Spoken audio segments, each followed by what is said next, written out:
Bonjour à toutes et à tous, bienvenue dans le quatrième épisode du podcast Et si on avançait. On est toujours sur la série Hello 2019 où je partage avec vous des astuces, des étapes clés pour préparer au mieux la nouvelle année. D'ailleurs, si vous écoutez ce podcast, c'est qu'on est en 2019, ça y est. Je vous souhaite à tous une très bonne année 2019 remplie de joie, de productivité, de réalisation de vos projets les plus fous. Voilà, je vous souhaite le meilleur pour cette nouvelle année. Alors dans ce podcast de la série Hello 2019, je vais parler avec vous de rangement et de tri. Pour moi, le rangement, le tri, le désencombrement, comme vous voulez, c'est une étape indispensable de chaque changement d'année en fait. À chaque changement d'année, je prends un temps pour trier, ranger et vraiment désencombrer mon intérieur. Alors, avant de commencer à discuter de tout ça, je voulais voir avec vous tout simplement 2 points pour se motiver et pour comprendre pourquoi c'est pas si mal en fait de ranger pour préparer en fait son début d'année. Alors la première des raisons, c'est surtout si vous en avez besoin. Si à l'heure actuelle vous trouvez que votre environnement n'est pas très clean, qu'il est rempli on va le dire, de bordel, que vos vêtements ne sont pas rangés, que vous savez pas où retrouver vos affaires, vos documents ne sont pas à jour, vous savez plus où vous les avez rangés, et ça vous surmène, vous pensez à plein de choses, c'est le bon moment pour ranger. Profitez de cette nouvelle année pour ranger et trier, et voilà, vous débarrasser du superflu. La deuxième des raisons, c'est que trier, ranger apporte un certain bien-être en fait. Moi, je sais pas pour vous, mais lorsque moi je trie et que je range, après je ressens une telle plénitude, une telle... Ah, c'est incomparable en fait. Je prends vraiment plaisir à ranger et encore plus à trier et désencombrer parce que je me débarrasse du superflu. Donc le but de ce podcast, c'est vraiment que je puisse vous donner quelques pistes, même si pour la plupart des pistes, ce sont des choses quand même assez, on va dire, enfin selon que je trouve quand même assez logiques, mais je vais quand même vous donner quelques conseils pour que vos tri, vos séances de rangement, de désencombrement puissent bien se passer. Ok ? Donc aujourd'hui il existe beaucoup de méthodes, alors que finalement le tri et le rangement ça reste du bon sens, mais il y a du bon et du mauvais dans certaines méthodes. Tout le monde connaît, tout le monde parle ces temps-ci de la méthode de Marie Kondo. Pour ceux qui ne connaissent pas, Marie Kondo est une consultante en organisation d'intérieur et elle a développé une méthode qui se base sur un principe clé qui est de garder uniquement les choses qui nous procurent de la joie dans l'appartement. Donc ça, elle l'applique à toutes les sphères, que ce soit les accessoires, les vêtements, les livres. En fait, on ne garde que ce qui nous procure de la joie et ce qui est réellement utile. Ça peut paraître un peu... Alors j'ai lu son livre dernièrement, d'ailleurs je vous ferai un article là-dessus pour aller plus dans le détail. Il y a des choses qu'on peut penser absurdes mais que finalement lorsqu'on met en pratique on trouve que ça a une réelle valeur ajoutée. Donc voilà, je vous ferai un retour sur ça, mais pour ce podcast on va juste parler d'une méthode simple que beaucoup de personnes utilisent déjà pour ranger leur intérieur. Et là on va vraiment cibler sur comment désencombrer parce que finalement aujourd'hui on est dans une génération qui accumule énormément de choses. Je sais pas combien d'habits on peut avoir, combien de CD on peut accumuler, des paires de chaussures, des sacs. Enfin, on est dans une génération en fait où c'est tellement facile d'avoir des choses avec des soldes tout le temps.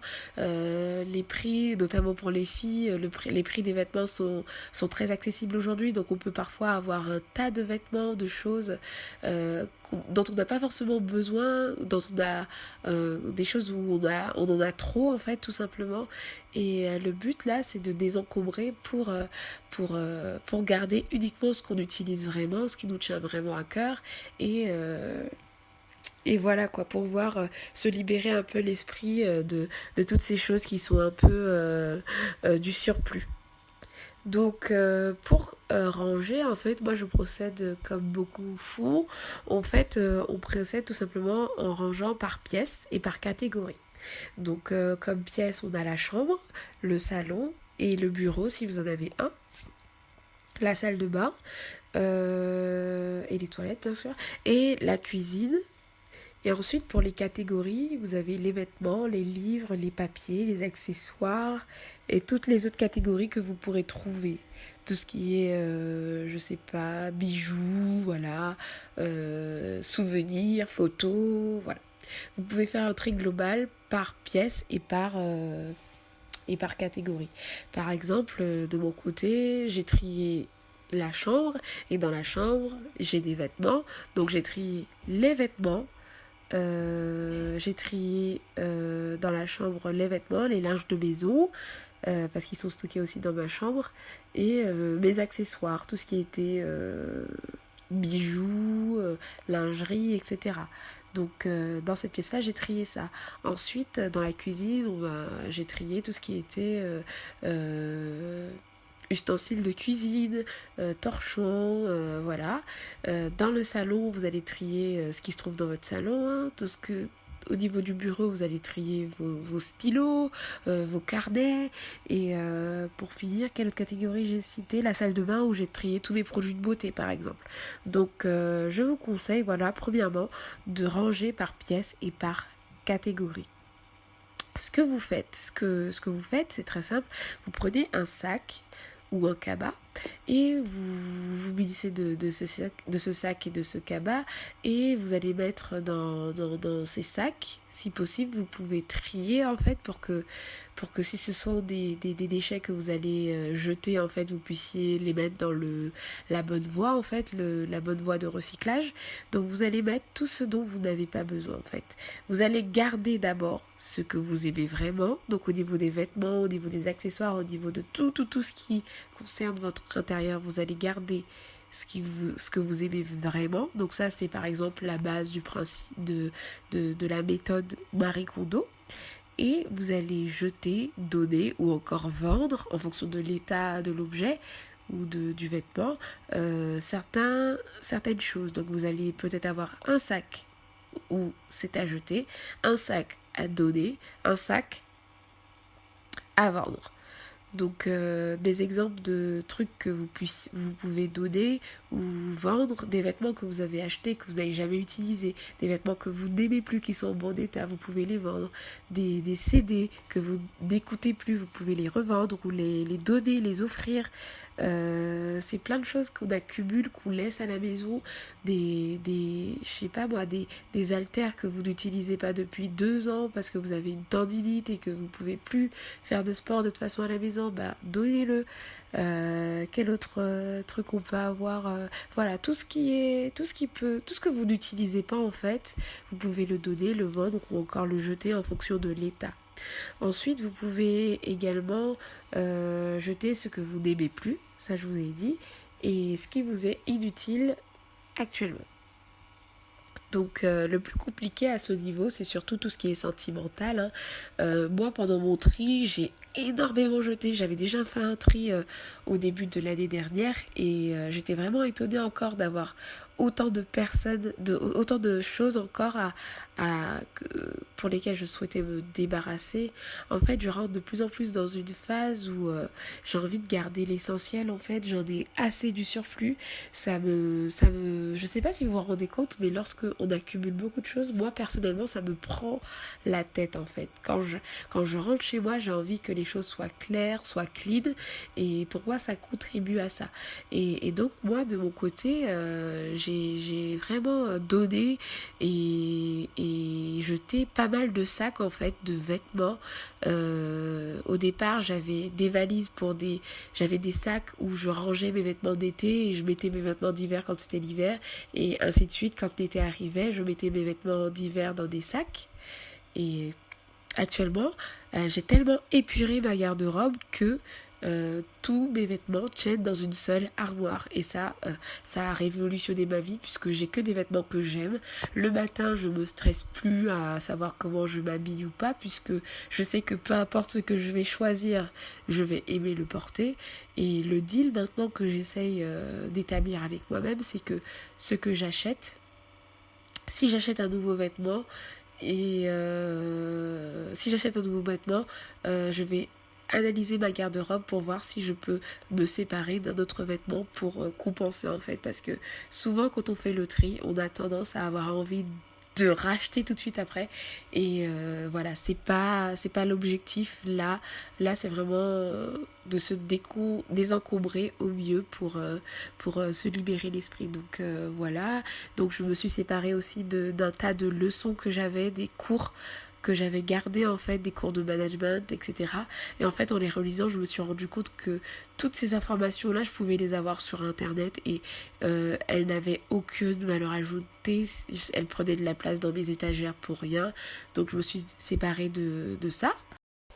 Donc voilà pour l'exemple des cours hein, qu'on garde pour des au cas où et qu'on n'utilise finalement jamais. Donc tous les au cas où, je garde ça au cas où j'aurai ça à faire, au cas où. Alors vraiment si vous pensez avoir l'opportunité de les utiliser, vous les gardez. Mais si ça fait 2 ans que vous les gardez au cas où et qu'ils prennent de la place, vous pouvez vous en débarrasser. Alors voilà, je vous ai préparé une petite liste de choses dont vous pouvez vous débarrasser assez facilement parce que ce sont des objets qui n'impliquent pas forcément des sentiments et dont on peut se débarrasser assez facilement parce que ce sont des objets inutiles, enfin que j'estime inutiles. Hein. Après, libre à vous si vous en avez besoin. Voilà, chacun fait comme il le ressent. Le plus important, c'est d'arriver à un résultat qui vous convient. Donc voilà, les anciennes cartes de visite, vous en avez plus besoin, vous pouvez les supprimer. Les prospectus publicitaires, les tickets de caisse, les vieux magazines, les vernis secs, le make-up ou les autres produits périmés comme les médicaments périmés, vous pouvez vous en débarrasser. Les objets cassés ou troués que vous ne comptez pas réparer, vous pouvez vous en débarrasser. Les emballages vides, les échantillons qu'on ne compte pas utiliser, les anciens cours, les anciens agendas, des chaussettes sans paire. Vous voyez, il y a déjà pas mal de choses qu'on peut éliminer parce que on les utilise pas. Tout ce qu'on peut avoir en doublon aussi, avoir plusieurs choses en plusieurs exemplaires. Mis à part si ce sont des choses qui vous tiennent vraiment à cœur, vous pouvez largement vous séparer d'un des exemplaires et n'en garder qu'un seul. Donc voilà, j'espère que ça vous encourage. Moi, c'est quelque chose que j'aime vraiment sincèrement faire en chaque début d'année puisque ça me permet d'avoir un nouveau souffle en fait, de faire aussi un état des lieux de tout ce que j'ai chez moi, tout ce que j'ai en ma possession et de repartir sur de bonnes bases en fait et des bases que j'aime, que j'apprécie. Là, quand je vous parle, quand je regarde autour de moi, les objets que je regarde me plaisent. Je ne sens pas un superflu particulier et je ressens donc une certaine satisfaction qui n'est pas négligeable. Donc voilà, je vous encourage à le faire si vous ne l'avez pas encore fait pour cette année. Après, il est important aussi de noter que on va pas tout faire en même temps non plus. N'oubliez pas la méthode des petits pas. Vous accomplissez les choses au fur et à mesure. Pour ma part, quand je fais la somme de la durée en fait que j'ai mis pour ranger et désencombrer mon appartement, ça m'a pris finalement 1 journée et demie. J'ai pris une demi-journée pour notre chambre, une demi-journée pour notre salon, qui est avec un bureau, etc. Une demi-journée pour la cuisine et la salle de bain.